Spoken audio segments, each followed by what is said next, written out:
Hey, what's happening guys? Mark back in the workshop on Mark's Aquatics. Coffee in hand, all ready to go. On this little episode we're going to talk about the shrimp tank that we set up about a month ago now. It has cycled because I've been laid up in bed with my spinal problems, which I've got, on some new meds. They're working really well and I'm feeling a little bit more up to speed today. So I thought what we could do is look through the shrimp tank and just do some general water tests, just to show you guys that it's nicely cycled. Little sponge filters all cycled. We've got a couple of little surprises that have popped up in the tank over the last month of it being set up. So I'll show you those in a minute. All these guys behind me are doing well, as you can see. All had their breakfast this morning and all looking healthy. So I think what we'll do now is we'll spin the camera around. I'll focus in on this shrimp tank and we'll go from there. Okay guys, so stay tuned. Okay guys, there you go. We've got that little budget shrimp tank that we made a month ago now, and it's cycled lovely. We've got a bit of hair algae up amongst the old suswasatang there. I think I said it right that time guys. Anyway, yeah, you can see a bit of hair algae up in amongst the top of the canopy of the old trees there. And if you look closely on that stone there, I can see two, and there's one up on the filter there, little yellow sakura shrimp, which actually came in on the plants when I put them in. There must have been tiny little hatchlings, didn't realise they were on there. I normally tend to swirl it around in some tank water first from the tank before putting it in there, to try and dislodge a few things, make sure there's nothing in there, obviously because it's going to be going through that nitrogen cycle, and it will end up killing a lot of the things that are in there. So didn't realise they were in there. They went in there, they have survived, which I'm absolutely astonished that they went through the nitrogen cycle and survived, because they've been in there since day one when we first set it up. So it shows you how resilient they can be. Very surprised, like I say, that they survived, but they're very happy in there. I think there's three in there, 3 or 4 I've seen. That little guy on top of the filter, they're all feeding away. You can see they've put on, they've shed numerous times now. And oh, there you go, there's 1, 2, I'll try and I'll zoom in a bit for you. There you go, you can see them on the rock there. 1 on the back, 2 and 3. And 4 up on the filter at the back, which is fantastic. You can see the hair algae there. But that's nothing to worry about, because the shrimp will actually eat that. If you cut their food down for a week or a couple of weeks, which is no trouble at all in a new tank, because you've got lots of biofilm forming on all the little branches and everything, and they've been cleaning everything up. We've got a little tiny bit of Cyanobacteria here, which is that dark green stuff, which you can see. It can be light as well, but it's prolific once it starts going. I found the best way to get rid of it is with hydrogen peroxide. You can go straight in there with a syringe, like I've got here somewhere.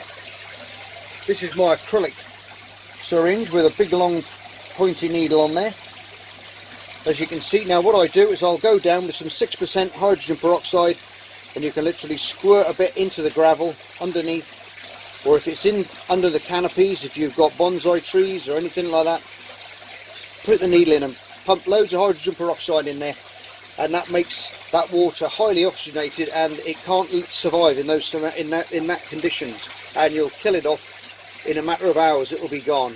You'll see it turn a different colour and it will be gone. And you can use that in marine aquariums where you get the cyanobacteria, but it's more instead of that dark green, you get that coralline algae, purpley, sort of very, very dark purpley colour, even sort of scarlet colour sometimes, red cyanobacteria, which can cover corals, smother them, and your live rock as well. So it's easy to get rid of it with hydrogen peroxide. And if you've got it in the sand, all over the sand bed like that, if you just inject it under the sand, or just blow some over the top, it'll just oxygenate that. As that hydrogen peroxide hits the water, it reverts back to oxygen in the big amount, and then it'll kill off that cyanobacteria. And you can just keep target each little area with it until you get rid of it. Okay. Now, as you can see, the glass is fairly clean as well, because we've had a bit of a clean-up crew evolve in there. I didn't put any snails in there, but as again, they come in on the plants as well. You can see them little ram's horns all over the place. Some are quite big. They've been busy going all over the place, all over the glass. I have not even cleaned this glass, believe it or not. Within the first week, we had quite a lot of algae growth on the glass because they were in, obviously these little ram's horns here were tiny and they weren't making much of an impact on it. But obviously as the weeks have gone by, they've cleaned the glass up. They've literally polished it, and there's quite a few in there now. So they're a very important part. I know a lot of people who do aquascapes don't like snails in there, but I always find that they're an amazing tool to get rid of the algae, because when you start up something new, you're always going to go through an algae bloom with nutrients in there which have come in either in the water. You get the nitrates in the water. If you're using tap water, it can come in obviously on the wood. Bigger pieces of wood are going to hold a lot of nitrate, sorry. And they're going to release it into the water, so it's going to take time. It's going to take weeks before these things settle down, and that's the bit where you've got to be patient. You've got to let it go weeks. Don't get despondent and think, you know, it looks absolutely trash, and you think, oh, I just want to pick the whole tank up and throw it in the bin. It's not going to go. It's not going to clear. It will clear with time. It's just patience. Everybody who gets a tank, me included, when I was younger, you look at the shop tanks and you think, wow, that's what I want, and I want it now. It's just human nature, sadly. Some of us are more impulsive than others, but the longer you take with aquarium stuff, the better it's going to be for you, and obviously the better it's going to be for anything that you're going to put in the tank, because you're going to get those conditions spot on. A lot of people I know will be freaking out because of the hair algae and things, but in all my aquariums, even the paludariums that I've made, you get the hair algae in there. Now once them shrimps get a bit older and they get a bit bigger, they'll eat that. They'll take it all out, and it's very simple to just go in. If you just take it, give it a quick tug, you can take those bits off. You might pull a little bit of the plant off as well, but as you can see there, got a big piece of hair algae, and you can just keep mechanically removing it as well. Little shrimps coming up there now to see what I've been up to. But you can just keep taking these bits out, and these little filaments grow. As you can see, I can just pull them off, you see, and they're just coming off nice and gently. Big streamers, and you can just wrap them around like a candy floss with go in there, and you'll slowly take it out and mechanically take it away. And as that's growing now, those shrimps are going to come in pardon me, and we're going to and they're going to clean it up. Between them and the snails, they'll clean it up afterwards. So just be patient and let time take its course. Let nature take its course, and you'll be fine. If you want to remove the snails later on, that's fine, because the shrimp are going to keep the algae down, and all you're going to do is put a bit of cucumber in, sink it to the bottom, tie a bit of cotton around it or something. All the snails will go to it, and when they're all over it, just lift it out and remove the snails that way. You don't need anything fancy to remove snails. Pardon me. Now as I say, I've made snail traps in the past. If you've got big, very heavy planted tanks, you can use them. So I really just made one to show you guys how to make one. But normally I'll just put a bit of cucumber in, bit of zucchini, courgette, let them go. They'll cover it in a matter of hours. They'll be all over it feeding. Literally just go in there either with your hand or just lift it out and remove them that way. You can keep doing that until they're nearly all gone. Or I always leave a few in there just to keep those little janitors going, those little caretakers going, and it just aids in that tank being spot on. Just don't let them get out of control. You've got to be involved with an aquarium quite a lot, you know. So just getting in there, doing things. Keep your hands out as much as you can, obviously, because you're going to be introducing pollutants and things in there. But use a nice pair of these long tongs, which I've got, and you can reach right in there and up to the bottom and do most of the work with the tongs. Mr. Shrimp there jumping around all over the place. But a lot of you have said here as well, this stone looks like a puffer fish, and it's funny actually. When I came in here the other day, I looked at it, and it was the angle that I had the camera on. It really does look like one, which must terrify them shrimp, because it's one of their worst nightmares is a puffer. But it looks quite funny in there. I thought I'd leave it in there. I've kept this one down to a minimum. Obviously we've still got the dwarf sage in there. That's starting to creep out. Put a few bits out here and there. Got a few bits of the Subwasatang or Sarswasatang, so I'll get that right one day. Which I've taken, which has fallen down, or the shrimp have been moving around with their little feet, and they pulled bits off. But they've been busy cleaning away. So I thought we'd add some more yellow Sakuras to this, because I've got no end of them. We'll try and find some pregnant females to put in there, and we'll get a nice little colony going in here. I did go down to my local shop yesterday and they did have some in there, but they weren't brilliant. And like you say, you've got to watch out for the funguses and things, and there was a couple down there which did have them, sadly, so I decided against bringing any of those home. Everything's settled in fine. The sand substrate's doing fine. There's a nice deep sand bed there, so that's going to create some nice anaerobic bacteria in amongst that over time, which is going to help reduce them nitrates as well.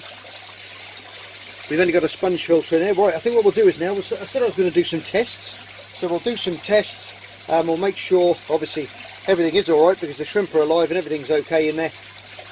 But we'll just go through a little test and just to see what it's like, okay? Right guys, what we've got now is my syringe. I've got a bigger syringe there, but we need 5 ml of water, which we can take out of the tank. Push that plunger back down to 5 ml. There we go, simple as that. Into the test tube, which you're going to test. This is the JBL test kit which I'm using. That's a nice little holder which they supply to hold the vials to stop them falling over. And now what we need is the good old NO3 nitrate test kits. And there is number 1, which is the powder, and number 2 is the liquid. Now what we've got to do is we've got to put 2 scoops of this in, with a little scoop provided in the test kit. There you go. You want 2 of those.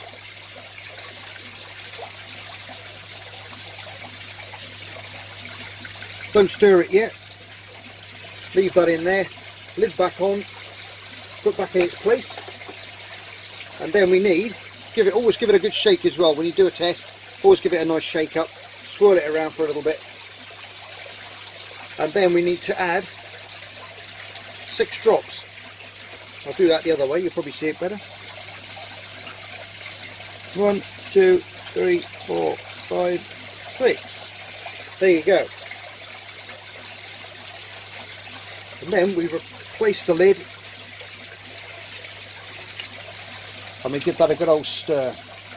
Just shake that up for a minute with this test. So I'll stop you a minute and then I'll come back when that's done. Right, okay guys, once you shake it, you've got to let it sit for about, I normally leave it for about 10 minutes, have me coffee, and then go and have a look. Now there you can see with the corresponding chart, which I've put upside down. There you go, that's a bit better. There's the corresponding chart. Now you can see from there that we're right in the OK zone there. We've got 0.5, 1, 5, up to sort of 10 parts per million, okay, but that's right down into 0.5, maybe just creeping into 1 part per million there, which is fine, okay. So we're great for that. We're low on the nitrate, which is excellent. And now what we can do is we can add some shrimp to it. Now what I'm going to do is I'm going to get some from my other little tank, which I've got over there. And while I'm over there, sorry, there's hose pipes and tripods all over the place here. Don't forget, I've got that JBL test kit. When we hit 15,000 subs, guys, that's going to be one of the prizes, okay? So what I'm going to do, if you look around this way, you can see the JBL test kit there, which I've been using. That's the master test kit lab there, okay? And that's got all sorts in it. That's got everything you need in there from, well, you name it, it's in there. But that one we've got here is a smaller version. And when we hit the 15,000 mark, just open that up. That's going to be one of yours, okay? Like I said in that video, I'll link it in the description below. So there's the test kit. You've got everything in there. You've got pH test, you've got iron test, you've got KH, nitrate, nitrite, and all those good stuff in there. All the test kits, all the booklets, everything's in there. And there's a nice little combi set. And that's going to be one of yours. So I'll link that video in. Go and leave a comment on that video, and then I'll do a random pick on there when we hit 15,000 subs. And that's going to be one of yours, guys, okay? And the other stuff as well, which is on that video. If you go and watch that, you'll see what I'm talking about. So what I'm going to do is get some shrimp from over there, past little Jackson's tank, You can see there's lots of shrimp in there, so I'm going to fish a few of those out, and then we're going to acclimate those into the new tank here. I think that's going to look quite good. So what I'm going to do is I'm going to go and get those out now, and then I'll add them in and I'll show you them going in, okay? But before I do that, don't forget guys, clean your test kits out. Make sure you rinse them out with tap water, okay? Make sure they're nice and clean, give them a good dry off, put them back for next time so they're all nicely ready to go, and you'll get a good test this way. You see so many people that they do the test kits and then they leave it in there till next time, and they come back and you've got to clean them all out. But do it straight away, and then it's nice then to have a nice fresh test kit vial to pick up and start your tests again, okay? Right guys, I've got the shrimps. There they are. Probably got about 20 in there, I would have thought. And if you can see them, I'll just tip it up there and so you can have a good little look at them. But what we've got in there now is some tank water that they came in, and now we're going to have to drip acclimate them, okay? And this is a really important part of adding shrimp to your tank. This could be a real get it all wrong, you know, all right. So I find yellow sakuras, neocaradinas are a lot less hassle than caradina shrimp to acclimate. But what you do is you just get an airline. I've just got one of these little ceramic dishes which you find in the bottom of these little pots when you get plants. You ever see those? There you go, there's one there. You always get the plants come in there, and that's the weight in the bottom to hold it down. So all I do is I just put that around there, loosely tie that in a bow, one little thing, and just lower it in like that, okay? Bit of, you're going to see some air coming out of that. It's going to be sucking in the air, but then all you do is you suck obviously the other end to self-siphon it, but then you've got to tie a knot. So we're going to tie just a normal knot, as it were, like that, okay, into it, and then you can regulate by loosening or tightening the drip rate that you want to come out, okay? Then you want it at about, I put it around 2 drips per second.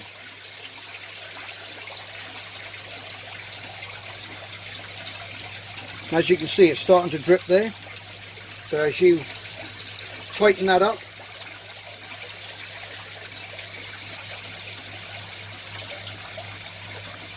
you can just hang that then in the pot. I think I've got that about right. That's right. And then you leave that, then you can put your knot just inside. If you can see that now dripping away, that's how you want that, about that sort of rate, okay? And that's very important over time. Look at the oxygen coming out of there, it's amazing. Oh, pardon me. Where was I? Right, a really good little tip, guys, for when you're acclimating shrimp. Now, you've got to think that's out the water now, that. I'll just get that down a bit. There you go.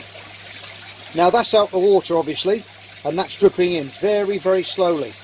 You've got a heater in the tank, okay, which is keeping that at about 22 degrees all the time. Now, that water, put something over the top, but that is going to lose temperature, okay? You're going to be acclimating it to the same TDS, which is total dissolved solids, like the mineral content of the water in here. You're going to equalise the two, fine, but because this is out the tank and because I'm out here in my workshop, but if you're in your house, even in your house, your temperature is going to drop in here. So sometimes it's a good idea to wrap a few tea towels around it to keep the warmth in. Set the pot on some polystyrene to stop the heat getting drawn into a table or wherever you worktop or wherever you're doing it, and that will keep that temperature in there pretty good as well. If you've got a reptile heat mat, perfect. You can sit it on the top of that, and that'll keep that temperature nice in there as well. Those are little tips. A lot of people overlook that when they're keeping shrimp and acclimating shrimp, that you're losing temperature in there all the time. So your TDS is correct from A to B, but then as soon as you tip those into there, they're going from cold water straight into hot water, and that can shock them as well and kill them. So always be aware of that, guys. I don't see many people saying that with shrimp over the time I've been looking at them. So if you don't know, now you do. Always make sure that temperature is the same as that when they go in. The more you can keep that equal with that, the better it's going to be for these little shrimp, because they are super delicate, they really are. And it doesn't take much before they, before you'll see them dead on the bottom and you'll be all going, oh no, what have I done wrong? And if you think about it, it's just like you jumping into a hot bath, for them. So always be aware of that. Now that's dripping away nicely, so I'm going to come back when that's probably up to about here, and that's going to be probably around an hour to an hour and a half, okay? Don't rush this bit. It's imperative that you take your time with this bit, okay? And before we put them in. So I'll come back when it's up to about, I don't know, up to about just about the same amount again. Right, there you go. We're about halfway up now.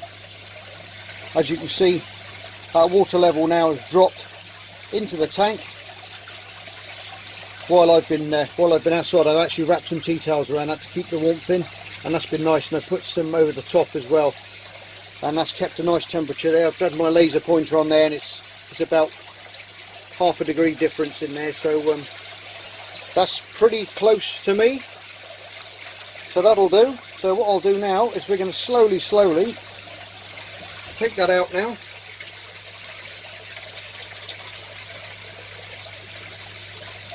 Hold that up nice and high, let that water drain back down, empty the pipe out. Put your little siphon to one side for next time. And there you go. Now we can slowly pour these guys in into their new home, where there's going to be lots of biofilm and things for them to eat. And a bit of stir up there.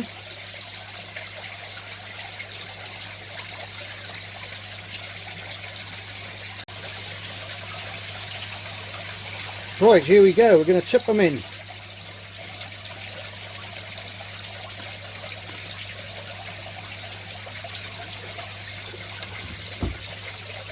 A couple stuck in there.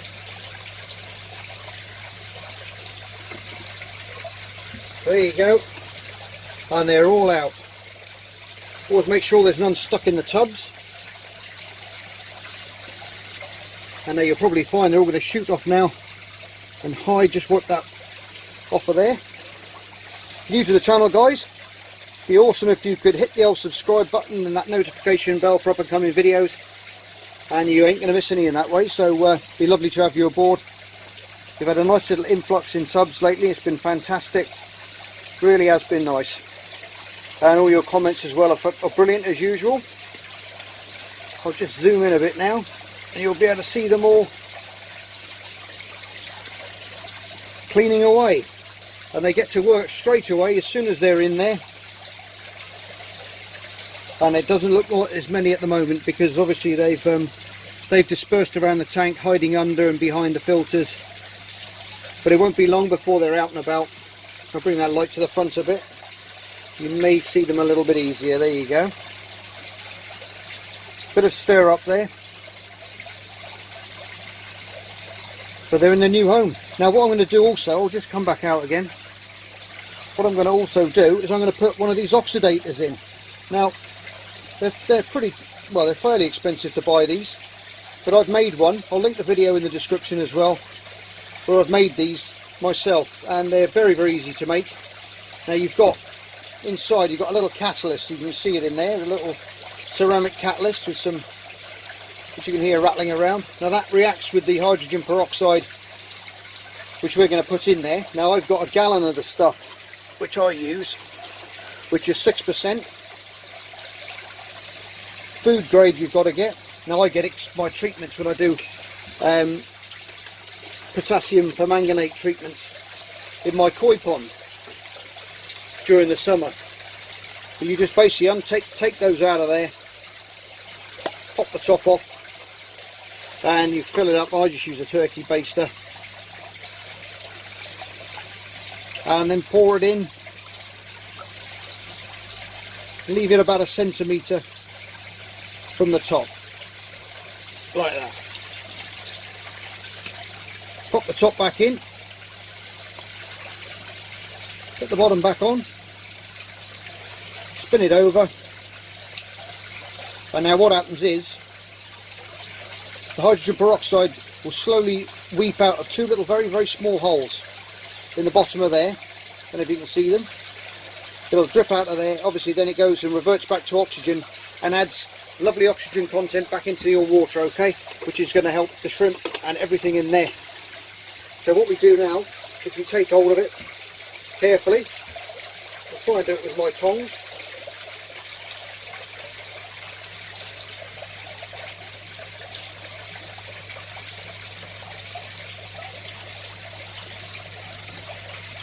Pop that in there. I normally put it down by the back of the filter out of the way, just to press it in to the sand a bit.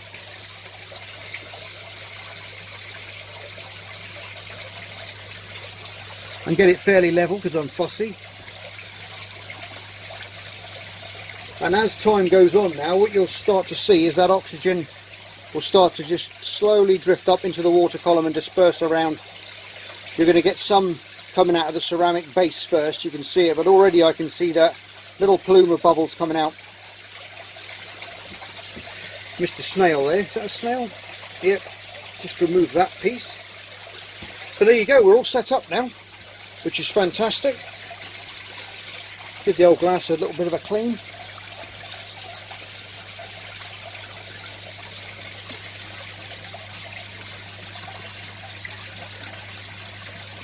And you can see there's little plumes of bubbles there starting to rise up, which is going to put that extra oxygen into the water. Right, there you go guys, there's a bit of a better picture for you. You can see that hydrogen peroxide now reacting with the water, turning back into oxygen as it hits the water, and you're going to get that nice little plume of bubbles coming up there, which is going to add oxygen into the water. It's also, I put it by the filters as well, because it sucks it through the filter, and then obviously as it returns into the tank through the outtake. So there's a nice pregnant female down there walking along the bottom there, as you can see. So we've got a mum to be in there, so it won't be long, another couple of weeks, and there'll be no end of them in there. And the little ones that were in there already, as you can see in the back there, not as yellow. Here he is, he's on the filter. Not as yellow as the ones that have gone in there. So maybe that nitrogen cycle has affected them in some way, but they've been shedding okay, so they should be okay. Now this is a super simple shrimp tank setup. Okay, as you know, I got most of this stuff from the river, the sticks from my local woods, obviously the plants I had anyway, the stones were from nature, and it's a very simple way of creating something very nice. Like if you're in college or you're in your dorms or anywhere like that, and you want to have something nice to watch in the evening, something to experiment with and watch them have the babies and then grow up, it's really important. It's such a special time. I've always loved these sorts of things. I've been keeping and breeding shrimp for many years, and way before I was even doing the YouTube, I was breeding and keeping shrimp. So I only started doing YouTube because of my daughter. Actually, she was trying to encourage her to do her own channel, and she said, why don't you do one, because you got all these things that you do. And I said, okay, I'll do one if you do one, to give her a little bit of a push, and I ended up staying doing it. So and she gave it up. But I've been thoroughly enjoying it, and if I can teach you guys anything or answer any of your questions, you know I'm glad to do it. So please drop any comments, anything you need to know in that comment section below, and I'll get back to you as fast as I can. Okay, I get quite a few messages now. We're up to like nearly 12,500 subs, and I get quite a few questions, but I still like to try and answer every single one of your guys' questions that come in, no matter how difficult or how simple they are. Because I was all like you once, and I was always trying to learn and always trying to find knowledge. In my day it was just books or that bloke down the road that kept fish or shrimps or something that you had to go and ask. That's why the internet's such a fantastic place these days, it really is. Well, they're very happy in there. Now I'm not going to feed them now for probably about 3 or 4 days. I won't put any food in there. I'm going to let them have a good old root around, and they'll start tucking into the algae, anything which is which shouldn't be there, because they are a clean-up crew. Shrimps are just amazing clean-up crew, and whether it be amano shrimps. If you've got hair algae in a tank, just zipping off of this project for a minute, if you've got hair algae in a big scape or anything like that, you put some amano shrimps in there and they'll eat that hair algae over in a matter of a couple of weeks. It'll all be gone. They'll completely clean it out. They're fantastic for cleaning up hair algae. Some better than others, but that's what I've found. But these guys do eat it as well, and obviously, like I said before, guys, you're going to go through this little rough phase where you're going to get different algae on the glass. But now you've got the clean-up crew in there, the snails in there. You've replicated nature, and everything should thrive. And hopefully now, within a few weeks, we'll have a few more buried females and lots of babies to come back, and I'll show you the progress as time goes along. I've just seen another one there with berries as well at the back, so we're going to have a good little start. Anyway, guys, as always, you're all stars. Love you loads. Thank you so much for subbing and sticking with the channel. As always, like I say, take care of yourselves, and I'll see you on the next episode of Mark's Aquatics, where we'll be up to something different, and hopefully I'll be feeling a bit better. Bye for now. Just me and my guitar.